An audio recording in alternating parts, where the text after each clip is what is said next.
أما بعد فأعوذ بالله من الشيطان الرجيم بسم الله الرحمن الرحيم وما كان لمؤمن ولا مؤمنة إذا قضى الله ورسوله أمرا সাদাকাল্লাহুল আযীম। আপনাদের সামনে সূরাতুল আহজাবের একখানা আয়াতে কারিমার অংশ বিশেষ তিলাওয়াত করার সৌভাগ্য আমার হয়েছে। এই আয়াতে কারিমার অংশকে সামনে রেখে কোরআন হাদিসের আলোকে সংক্ষিপ্ত সময়ে গুরুত্বপূর্ণ একটি বিষয়ে কিছু কথা বলার আশা রাখি। ওমা তাওফীকি ইল্লা বিল্লাহ। এই আয়াতে আল্লাহ রাব্বুল আলামিন আল্লাহর ফায়সালার উপর মুমিন পুরুষ মুমিন নারী তারা যেন সন্তুষ্ট থাকে, এই বিষয়টার প্রতি আল্লাহ আমাদেরকে উদ্বুদ্ধ করেছেন। সোজা কথা, আল্লাহর ফায়সালার উপর আমাদেরকে সন্তুষ্ট থাকতে হবে। বলেন, কার ফায়সালার উপর? আল্লাহর ফায়সালার উপর। আল্লাহ রাব্বুল আলামিন বলেন, ওয়াবাশশিরিল মুখবিতিন, যারা মুখবিতিন এদেরকে জান্নাতের সুসংবাদ দিয়ে দাও। আমরা যেন প্রশ্ন করলাম, আল্লাহ মুখবিতিন কারা? তাফসীরের কিতাবের মধ্যে আছে আল মুতমাইন্নিন আর রাদিন বিকাদাইল্লাহ, যারা সন্তুষ্ট চিত্তে আল্লাহর ফায়সালাগুলো মেনে নিয়েছে, এদেরকে তুমি জান্নাতের সুসংবাদ দিয়ে দাও। আল্লাহর ফায়সালায় সন্তুষ্ট থাকা, এটা হলো পরিপূর্ণ ঈমান। তিরমিজি শরীফের বর্ণনা, ওয়ান আবি দারদা রাদিয়াল্লাহু তাআলা আনহু قال, হযরত আবু দারদা রাদিয়াল্লাহু তাআলা আনহু থেকে বর্ণিত, قال রাসূলুল্লাহ সাল্লাল্লাহু আলাইহি ওয়াসাল্লাম, আল্লাহর রাসূল বলেন, ইন্না লিকুল্লি শাইইন হাকীকা, প্রত্যেকটা বস্তুর হাকীকত আছে, পূর্ণাঙ্গতা আছে, সর্বোচ্চ চূড়া আছে। ওয়ামা বালাগা আব্দুন হাকীকাতাল ঈমান, পৃথিবীর কোন মানুষ, কোন বান্দা ঈমানের পূর্ণাঙ্গতায় পৌঁছতে পারবে না হাত্তা ইয়ালাম, যতক্ষণ না সে এই বিশ্বাসে বিশ্বাসী না হবে, আন্নামা আসাবাহু লাম ইয়াকুন লিয়ুখতিআহু, আমার জীবনে যা কিছু ঘটে গেল এটা আল্লাহর ফায়সালাই ছিল, এজন্যে আমার উপরে আসছে, এটা মেনে নিতে হবে। যত সফলতা আমার জীবন থেকে হাত ছাড়া হয়ে গেল সেগুলো আমার ভাগ্যে ছিল না, এটাকে মেনে নেয়া, এটা আল্লাহর ফায়সালা, এটা মেনে নিতে হবে। পৃথিবীতে আল্লাহ তাআলা যত রাসূল পাঠিয়েছেন, যত নবী পাঠিয়েছেন, সমস্ত নবীগণ, সমস্ত রাসূলগণ আল্লাহর ফায়সালায় সন্তুষ্ট ছিলেন, সমস্ত নবী। সময় সংক্ষেপ, শুধু আপনাদেরকে বোঝানোর জন্য একজন নবীর দৃষ্টান্ত দেব, যিনি আল্লাহর ফায়সালায় সন্তুষ্ট, ওনার ছেলেও আল্লাহর ফায়সালায় সন্তুষ্ট, ওনার বিবিও আল্লাহর ফায়সালায় সন্তুষ্ট। হযরত ইব্রাহিম আলাইহিস সালাতু ওয়াস সালাম আগুনে নিক্ষেপ করা হচ্ছে।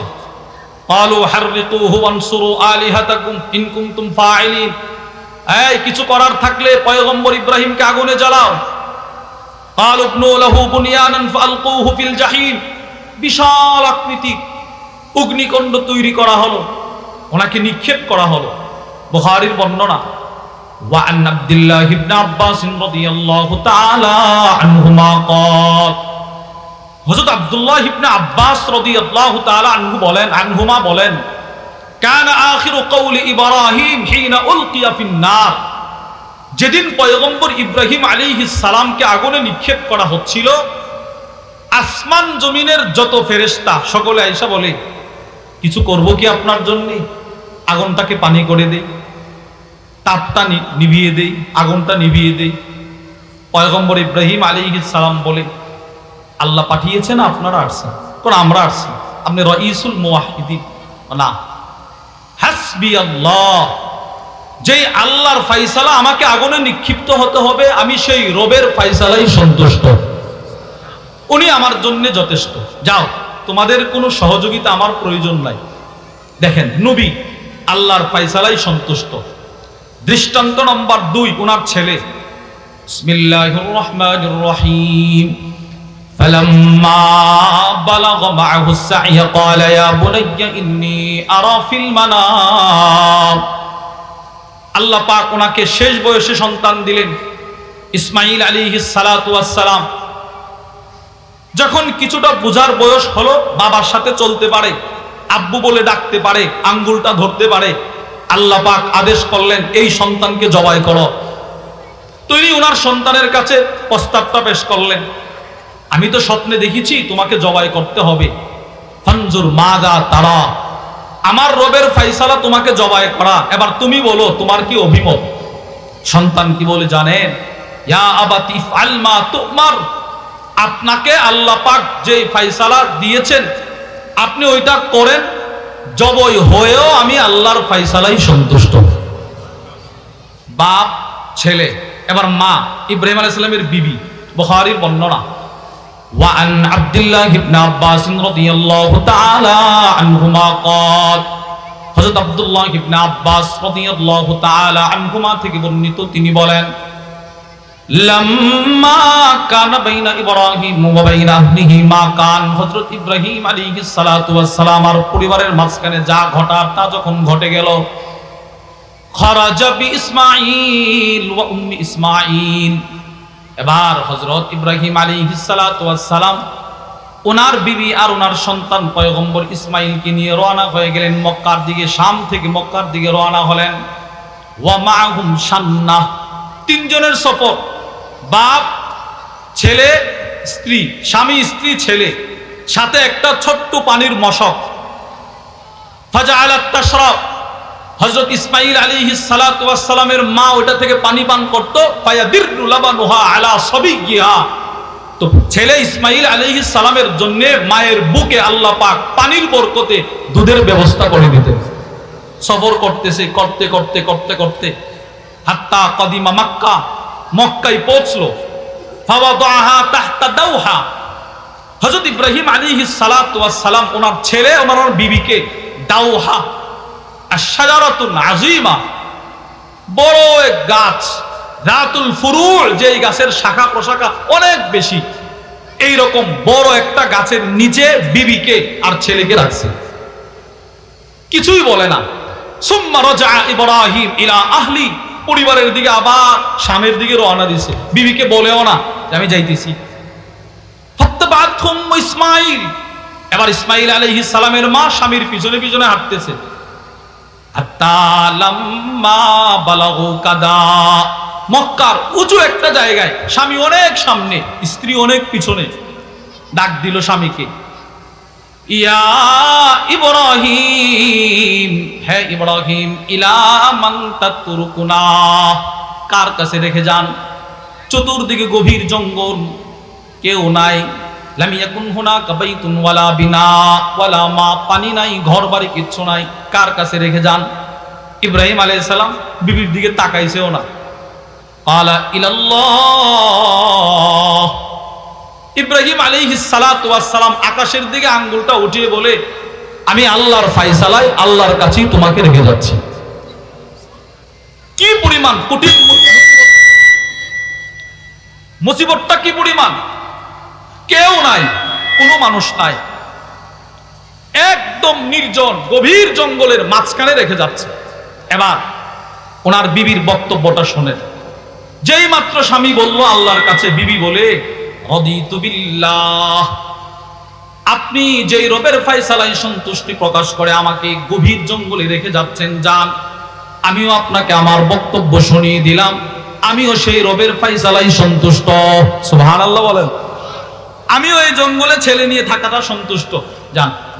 দেখেন, সমস্ত নবীরা, এই ইব্রাহিম আলাইহিস সালাম, ইসমাঈল আলাইহিস সালাম, ওনার বিবি, ওনার মা, এই তিনজন আল্লাহর ফয়সালায় সন্তুষ্ট ছিলেন।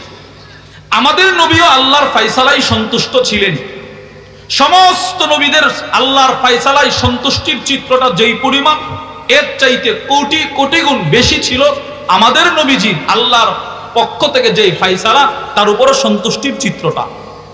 একটা দৃষ্টান্ত, মুসলিম শরীফের বর্ণনা, তিরমিজিরও বর্ণনা। وعن جابر بن عبد الله رضي الله تعالى عنهما قال, হযরত জাবের থেকে বর্ণিত, তিনি বলেন আখাদান নবী সাল্লাল্লাহু আলাইহি ওয়াসাল্লাম বিয়াদি আব্দুর রহমান ইবনে আউফ, আল্লাহ রাসূল একদিন আব্দুর রহমান ইবনে আউফের হাতটা ধরলেন।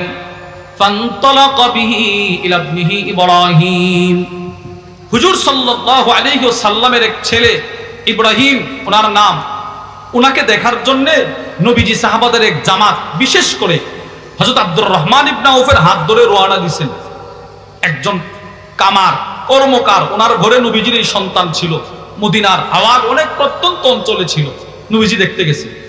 ফাওয়াজাদাহু ইয়াজুদু বিনাফসিহি, গিয়ে দেখে ছেলেটা জোরে জোরে শ্বাস নিতেছে, মানে মারা যাবে। ফাআখাযাহু নবী সাল্লাল্লাহু আলাইহি ওয়াসাল্লাম ফাওয়াদাহু, নবীজি ছেলেটিকে কোলে নিলেন। ফাবাকা, রাসূল কান্না শুরু করে দিলেন। হযরত জাবের বলেন ফাদামাত আইনা রাসূলিল্লাহ, আমি তাকিয়ে দেখি নবীজির দু চোখের পানি মোবারক গড়িয়ে গড়িয়ে জমিনে পড়তেছে। বাবার কোলে সন্তানের লাশ এইভাবে।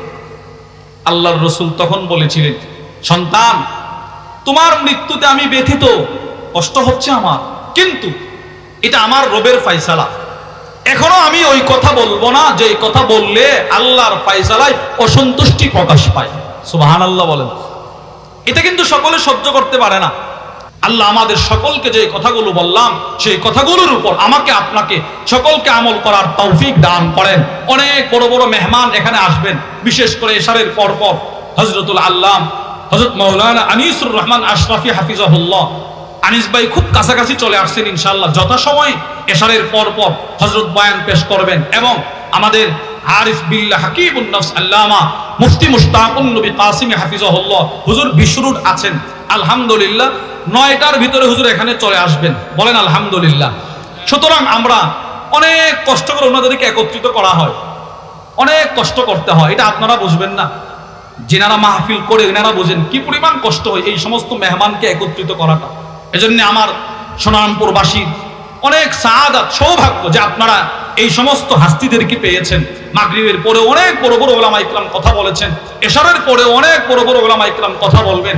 আলহামদুলিল্লাহ আমরা সকলের কথাগুলো শুনবো এবং এই মাদ্রাসা এটা ছোটখাটো কোনো মাদ্রাসা না।